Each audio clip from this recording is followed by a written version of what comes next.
আসসালামু আলাইকুম গাইস, চলে আসলাম তোমাদের সাথে আজকে একটা জিনিস শেয়ার করব। সেই জন্য দেখো, এখানে আমি কিছু ব্রয়লার মুরগির গোশত, ওই যে থোল্লা গোশতগুলো থাকে না, ওইগুলোকে মেখে জোড়া জোড়া করে নিয়েছি। যা অনেকে এগুলো খেতে চায় না, অগ্রিম থেকে যায়, নষ্ট হয়ে যায়, ফেলে দেওয়া হয়। তাই আজকে তোমাদের সাথে এই জিনিসটা শেয়ার করব, তোমরা এই জিনিসটাকে ফেলে না দিয়ে সুন্দর একটা রেসিপি তৈরি করে অনায়াসে এক থাল ভাত খেতে পারবে। যাই হোক, আমি তোমাদেরকে সবগুলো দেখিয়ে দিয়েছি। এদিকে দেখো, আমি রসুন লম্বা লম্বা করে কেটে নিয়েছি। রসুনগুলোকে এখন মুচমুচি করে ভেজে নিব।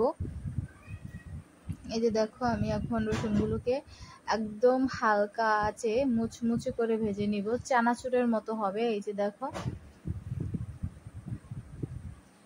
কত সুন্দর হয়েছে। এখন এটাকে উঠিয়ে নিলাম। এখন আমি এই গোশগুলোকে ভেজে নিব। এটা কিন্তু রান্না করা গোশ, অগ্রিম যেটা থেকে গেছিল। এখন আর কেউ খেতে চাচ্ছে না, মন চাইছে না, তাই ফেলে দেওয়ার পরিস্থিতি হয়ে গেছিল। সেজন্য আমি চিন্তা করলাম ফেলে কেন দেবো, টাকার জিনিস। সেই জন্য বুদ্ধি করে এই রেসিপিটা তৈরি করলাম। যাই হোক, তোমরা দেখতেই থাকো আর দেখে চেষ্টা করবে এইভাবে খাওয়ার, দেখবে খুবই স্বাদ লাগে।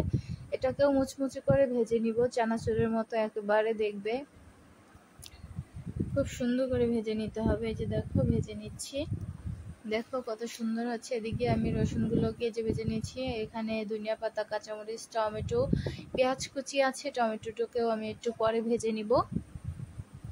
দেখো, এটাকে খুব সুন্দর করে ভেজে নিতে হবে। এই যে দেখো, আরো ভেজে নিচ্ছি, একদম মুচমুচে করে ভেজে নিলাম। যাই হোক, এটাকে এখন আমি উঠিয়ে নিব।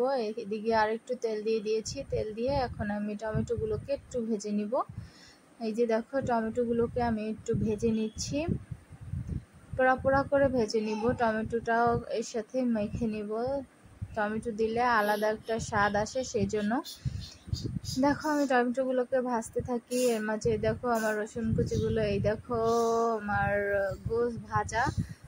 গোশটাকে আমি ভেজে নিয়েছি, কত সুন্দর মুচমুচে হয়েছে। এদিকে দেখো আমার টমেটোটাও হয়ে এসেছে।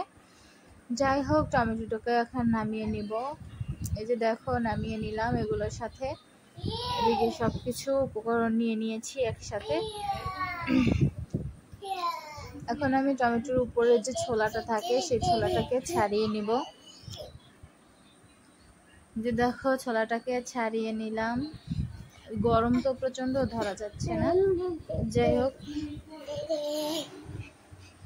এই যে দেখো, একটু লবণ দিয়ে মেখে নিচ্ছি।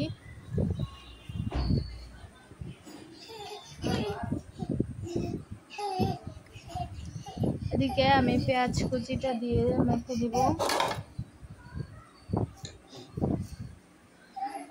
তারপর আমি সবগুলোকেই দিয়ে দিলাম, দিয়ে ভালো করে মেখে নিব।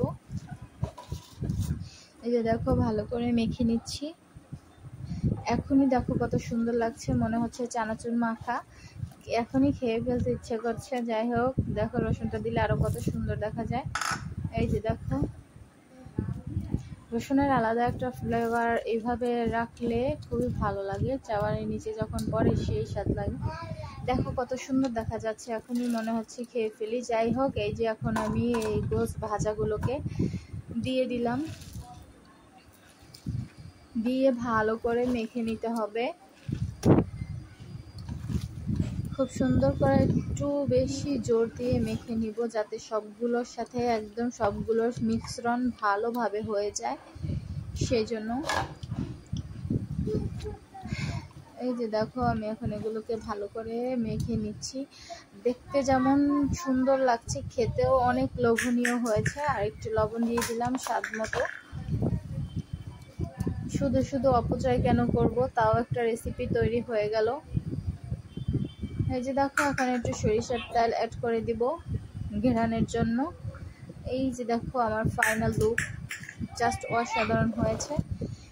তোমরা আমার ভিডিওটা দেখে যদি ভালো লাগে, তাহলে like, comment, share and subscribe করে দেবে। আর সাবস্ক্রাইব করে পাশেই থাকবে। তোমরা যদি সাপোর্ট না করো, তাহলে আমাদের ছোট ছোট ইউটিউবারদের কি হবে বলো।